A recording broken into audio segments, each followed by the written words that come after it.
104.5, the team, your home for New York sports. Vegas insider Brandon Lang joining us right now. Brandon, the Villanova and Dukes of the world are what made most people angry, but you seem to be kind of inside on that stuff. Which is the team that's upset you the most this early in the bracket? Iowa State on a couple levels. One, I start off the website Tuesday with Mount St. Mary's, Wednesday Providence, Thursday Middle Tennessee State, Friday Rhode Island, going into Saturday 4-0, looking for the 5-0. Got Iowa State. They battle all the way back from a 19-point deficit. They take a 2-point lead, looking like we're home free, one stop, and I'm telling you they're going to win the game. And he goes down, and he's in man-to-man instead of a 2-3 zone. And the one thing you can't give up on that possession is a 3. You can't give the lead up. If they get a bucket and it stays tied, no problem. But from a momentum standpoint, you can't give up the 3. So what's that coach at Iowa State do? He stays in the man-to-man. Somebody blows an assignment, wide open 3. They get down 1. They come down. Burton, step back, jumper, no good. They come down, bucket. Now you're down 3. Game over. So just heartbreak city because the Iowa State was the better team.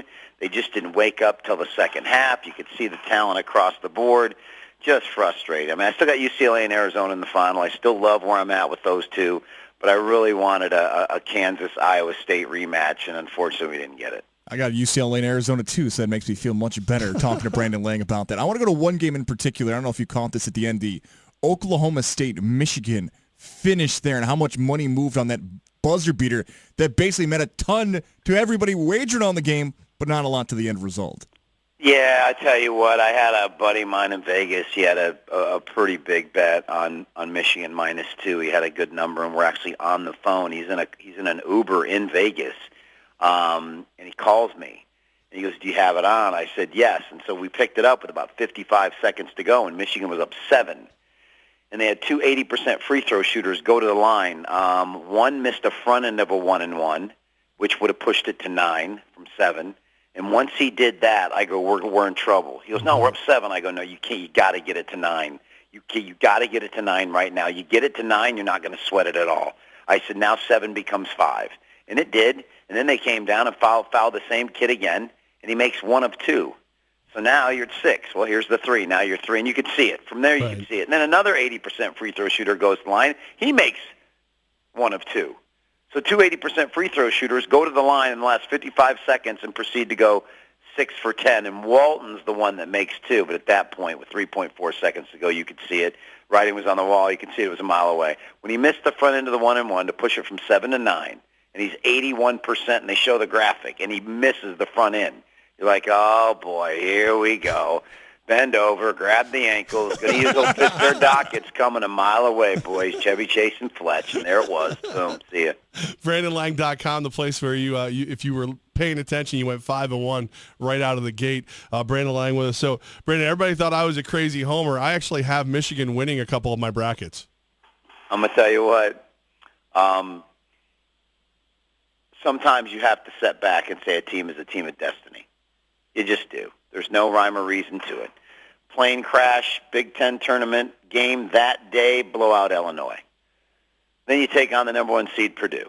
Then you beat Minnesota. Then you knock off Wisconsin. Then you go 2-0 in the NCAA tournament. And if you watch them play, they are a dangerous, dangerous team right now. I am from the Michigan area, born and raised in Midland.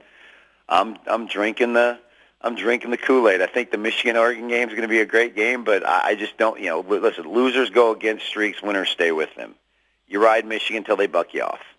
There you go, Levack. A lot of confidence. Brandon Lang building up our confidence for our brackets. I like this. Let's continue to build that confidence. Let's talk about some of the picks that you're really intrigued by this upcoming weekend. Well, Gonzaga was 3. I told somebody you might want to grab it at 3. It's probably going to move to 3.5. I see it's 3.5 today. I think Xavier's had a great run. I just believe Arizona's got too much for them. I'm not going to touch Purdue and Kansas. I just think there's no value there. Besides, every time I bet with Purdue, Swanigan goes 1 for 40. When I bet against him, he goes 11 for 11, 59 boards, triple-double, quadruple-double, double-double with ketchup and cheese. So I'm leaving them alone. Friday, right now, Wisconsin, Florida, you could probably give me that final score right now, and I'd still figure out a way to lose it because it involves Wisconsin. I don't do very good with Wisconsin teams. Please note Green Bay and my hatred for them. But other than that, South Carolina, Baylor, if you beat Duke, you can beat Baylor. I kind of feel like that's the ticket. They're impressive, man. Frankie Martin doing a great job with South Carolina, plus the 3.5, good value number. I've said it all year. Not a big fan of Baylor, just not. And Rhode Island, by the way, boys, got shafted. Yeah, they got completely shafted. It was not a charge. It was not a charge. You had an over-the-back call on the missed free throw. The first rebound by Baylor was clean. Kick out for the three. The miss. That rebound was over the back, knocked him to the floor, no call. Then Dorsey hits the three, or I think Brooks hit the three, whatever. Now you're tied. Then we break the press. Homie goes in. Brooks leans. Should be a block. No go. Charge. Dorsey hits the three, and then you're sweating I had Rhode Island as my best bet on Sunday, plus 5. Now I'm sweating the missed 3, foul, down 5. You're screwed. And, looking at a push, and then bingo. Guy saves it out of bounds, ball bounces around, clock runs out, and you're like, wow, got a break there. So, and I think North Carolina is going to have their hands full with Butler. I really do. I like it. Brandon Lang, of course, BrandonLang.com, the place to get all the insight you need. I'm just curious because, Brandon, you're never shy to say whatever's on your mind. What do you think of LeVar Ball? Whatever he's shooting, snorting, or smoking, stop worrying about getting $1 billion for your kids and sell that product, whatever you got in the jar in your bedroom. I don't know what it is, but what he says to a certain degree is correct. Just ask Michael Jordan's sons, because I can't remember their first names, but one of them went to Central Florida and had a pretty good career, pretty good ball player. The other one wasn't that bad at all. Of course, Kobe doesn't have to worry about that because he's got daughters. And then LeBron's 2 kids having to live up to LeBron. Yeah, it's hard. I mean, when have we seen a superstar Hall of Famer have a son turn around and be a Hall of Famer? Archie does with Peyton and Eli in football.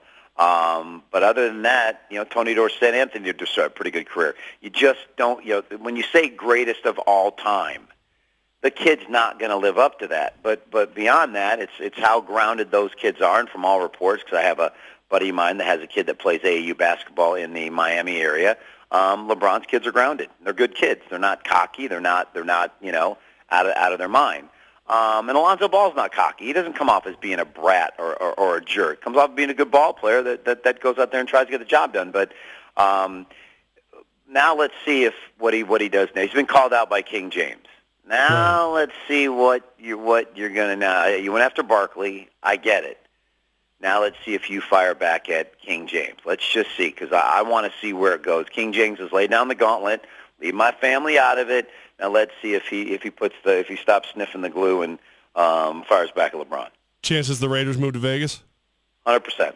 100%. Wow. I think at this point they're committed. It's the smart move for them. I will, of course, then take every cent I got and invest in the strip bar industry immediately in Vegas. Lord knows I've invested enough in it already. Right. This time behind the counter. Yeah, this time behind the counter. I'm going to I'll call it Langers. Langers. Come on into Langers. Champagne room at Langers. Take it deep at Langers in Vegas. What's going on at BrandonLang.com? Man, Jack Brayman's on fire. A lot of guys on fire. I'm having a great tournament. Wait till Thursday. Sweet 16, get 12 best bets, the one-day free all-access pass if you haven't taken advantage of it. The website had a monster week. I don't get to say that very often, where all my handicappers did an unbelievable job. We all kind of got beat up a little bit on Saturday, but we all bounced back big on Sunday. Really good weekend for the website. So if you haven't taken advantage of the one-day free all-access pass, $800 value, 12 best bets, nothing to pay for. Just come have a free day on me. Brandon Lang, we appreciate you making some sense of the tourney for us. Let's go, UCLA, Arizona, baby. Let's go, boys. Let's go.